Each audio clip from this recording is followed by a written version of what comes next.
Bienvenidos and welcome back to Puro Pinche Gol, the place where we discuss all things USMNT y la selección mexicana.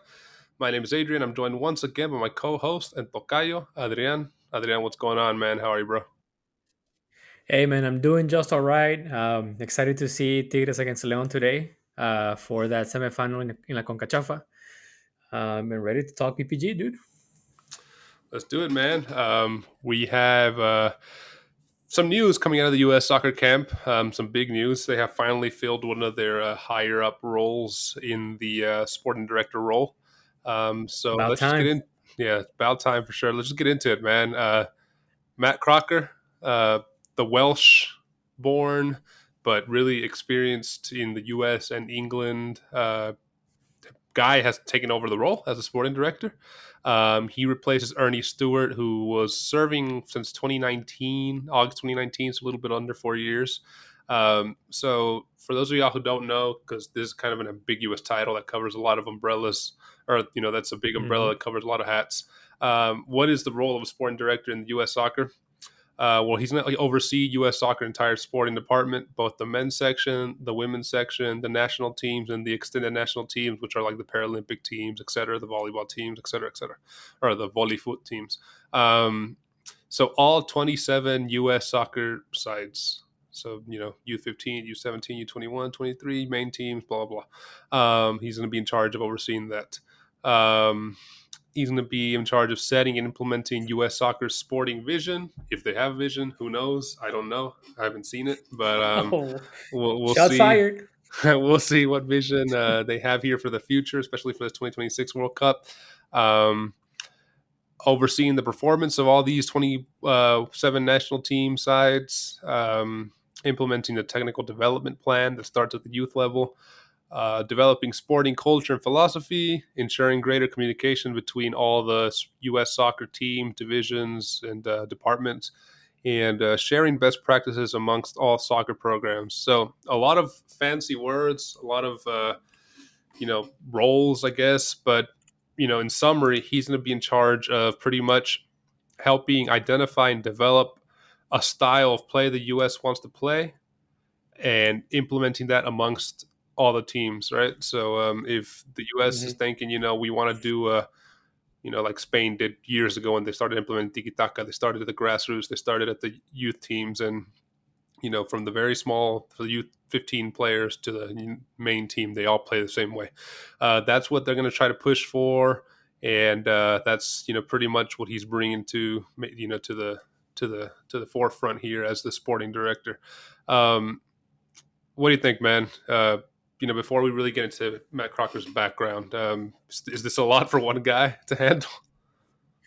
Well, I guess yes and no. I mean, it's. I think everyone. Well, I'm not sure the USSF follows the same structure, organizationally speaking, as other big federations, right? I'm not too sure how the FA works. I don't really know. I don't claim to know how the German uh, FA works as well. But I think it makes sense, especially if this is going to be the guy who's going to be implementing the same style throughout every single, at least, of course, on all of the under teams, and then of course the first team uh, for football. I don't think the Bollywood team is going to have the same style as the regular football team, right? Right. But I think it's definitely a role with a lot of responsibilities. It is definitely the role where if things go well, you might get a pat in the back, but if things go south, you're getting your ass handed. So uh, Yeah. I, is it too much? Maybe. Uh, but whoever that's the I think that's the reason why they took this much time to find someone that checked all these boxes, right? That had curriculum and experience doing this stuff previously. Maybe not at a national level, but at least at a club level. So whoever took this job must have known or should have already known that he or she was joining a or was jumping into a hot seat for sure. Yeah, especially being a non-American guy. I think Ernie Stewart did a lot of things right, but I think he did more things wrong than right. And had he been maybe non-American, non a U.S. soccer legend, he probably would have been sacked before he left. So this guy being a a Brit, one could think that if things do go south for the teams, especially for the main team, if all of a sudden all the progress that has been made in the last 4 years, qualifying for the Olympics for the first time in like 10 years, qualifying for the under 17, under 21 World Cups for the first time in like 10 years, if they fail to reach those heights again here in the next couple of years, he might be quickly laid off. But Yeah. yeah, big role to fill there for sure. He becomes the second sporting director in U.S. soccer history. The first, like we said, being Ernie. This was a role that wasn't really. It's a kind of new role that U.S. soccer is kind of implementing here. So Yeah. um, let's talk about him specifically, Matt Crocker. So he officially will begin his role August 2nd. He's going to be with Southampton until then, but he's still going to be kind of participating in U.S. soccer in roles here or there. The most important of which is beginning the search for the USMNT coach immediately, which I find interesting because all the articles I read about this hire specifically say to begin the USMNT coach search immediately. So have they not started this already? I I don't mean, think so, dude. It looks like they like were they? haven't. God Yeah, were damn. they waiting for this guy? Or I mean, all this talk that they had been like searching and all these rumors and stuff. I guess were just like bullshit. But that's going to be his role starting until he one of the few roles he takes up until he starts immediately or he starts Mhm. effectively August 2nd. 48 years old, born in Wales. He began his coaching career in the U.S. In the lower leagues in Little Rock, Arkansas, and then coached in Louisburg Legends in Kansas City. And some of his CV resume items here: he holds a UEFA Pro license, technical director and academy director licenses from the British FA. He has an honors of Bachelor in Science and Sports Pedagogy. Pedagogy. I don't know how you say that. But I don't even know what the hell that is. Maybe sports science, I guess. Um, It's but pedagogy. I think it's like the science on how to teach something. If I'm not mistaken, I could be wrong. Don't quote me on that. And PPG Nation, feel free to correct me on the comment section. yeah, correct our vocabulary in our dictionary here. So some of his previous roles, he started in 98, the 98-99 season with Cardiff as their development coach. He went all the way in that role until 2004-2005 season. Then he moved to Southampton as the academy coach. He went from 2006-2007 season to 2012-2013 season. Then he was head of the youth team for the England FA, for the England national team from 2013-2014 to 2019-2020. And then he was the head of football operations at Southampton from 2019-2020 to this year. So he has experience, both club, both national team. And one of the items that I was reading on was that it really impressed the U.S. soccer president and the U.S. soccer people that were hiring is that he has a lot of experience on the women's side as well. He Because of him, Southampton's women team has been successful. And before he took over the role, it was kind of like a not semi-pro side, but it wasn't to the point of where it was now. And he's kind of helped build that program and helped build the women, the Lionesses FA, England FA team, which we know is one of the best teams, women's sides in Europe. And so he brings a resume that's he has definitely had his hands in different buckets throughout his career. Yeah, I mean, there's. I think if you go down the list of his resume, right, you can definitely tell that that dude is stacked. Yeah. He should know what he's doing. He has both club and national experience. Um, to me, this is a guy who checks all the boxes, right? I'm not sure if the USSF had a checklist or a specific list of items that they were looking a candidate for. Mhm. But if they had one, right, youth level experience, development experience, academy experience, developing style of play with a team, and then also knowing how to run, a football organization, right? He pretty much checks every single one of them. And the cherry on the cake is that specific thing that you mentioned, which is having that experience on how to manage and make a women's soccer team successful. Now the USWNT isn't successful because allegedly or arguably they're the best team in the world right now.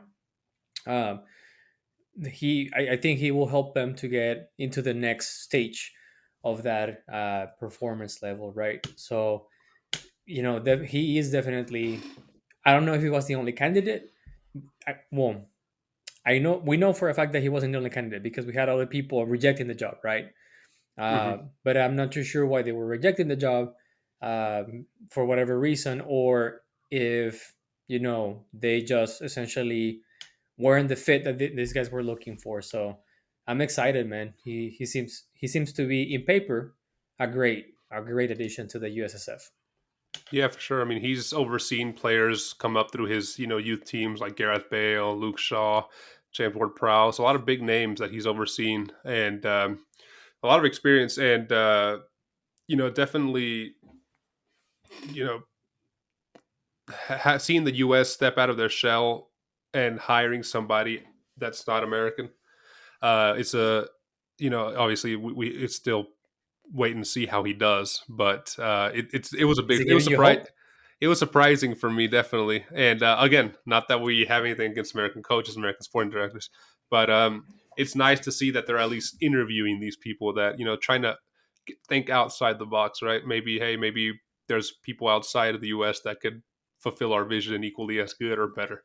So yeah, give me hope for the coaching side. Again, not rooting for a specific coach, but we'll see what happens.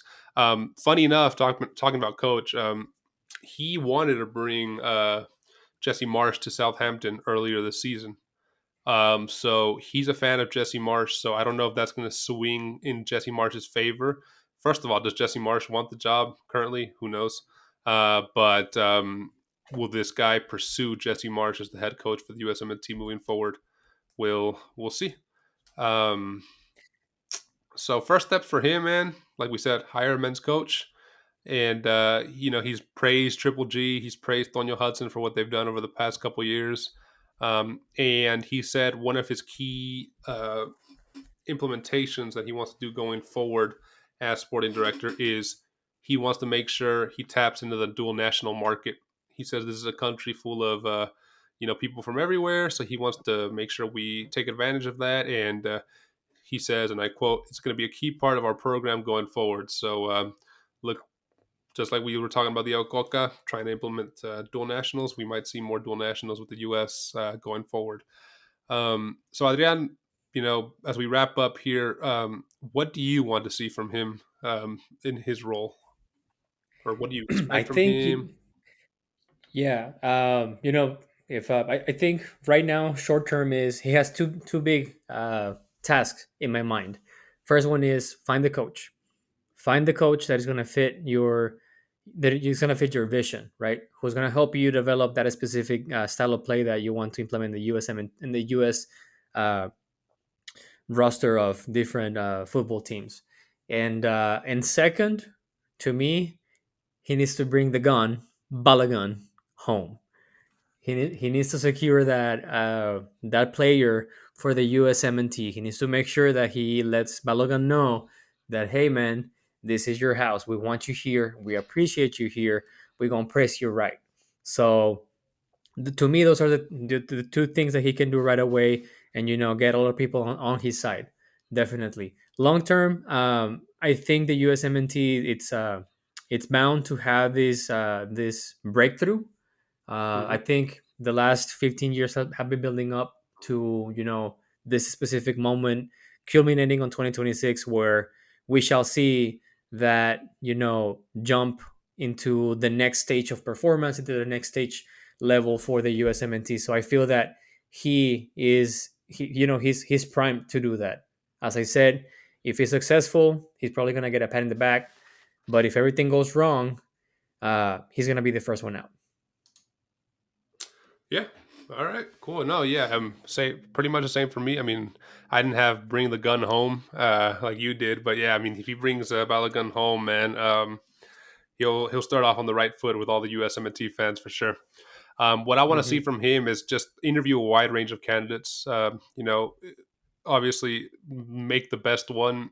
At the end of the day, the one that's best for the job and most experienced, most qualified for the job should get it, regardless of their nationality.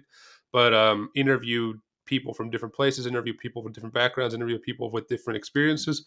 You might just learn something from these people. Don't just say, "Hey, I mean, we got uh, Carton from Philadelphia Union here. Let's just give it to him." Or I want them to step out. I'm not saying he's not qualified, but I want them to step out of the U.S. soccer circle and kind of open their eyes to other possibilities and other options. So we'll see who they hire, and obviously the main thing, like you said, implement a similar playing style that starts from the beginning, grassroots, youth teams, all the way to the senior team, and that can only help the team. So yeah, man. I mean, best of luck to him, to Matt Crocker, and we'll be following the next couple of years leading up to the World Cup closely to see what he does. Yeah, Adrian. Before we wrap up here, man, where can our listeners find us, brother? Definitely. If they want to see our pretty faces, they can find us on YouTube. Don't forget to subscribe, hit the like button, and turn on the notifications. If you're just okay listening to our beautiful voices, you can find us on Apple Podcast, Spotify, or wherever you get your podcast on. Last but not least, you can find us at Puro Pinche Gol on Instagram and Twitter. We post stuff every now and then. Cool. Yeah. Make sure you guys let us know in the comments. Are you guys a fan of this hire? What do you guys expect from Matt Crocker here going forward? And how long do you think it's going to take USMNT to start searching or find their coach here? So we definitely enjoy listening to y'all's comments, reading y'all's comments, and interacting with y'all there. So, Adrian, I guess I'll see you in the next one, brother. Always a pleasure. Likewise, my man. Take it easy. See you, man.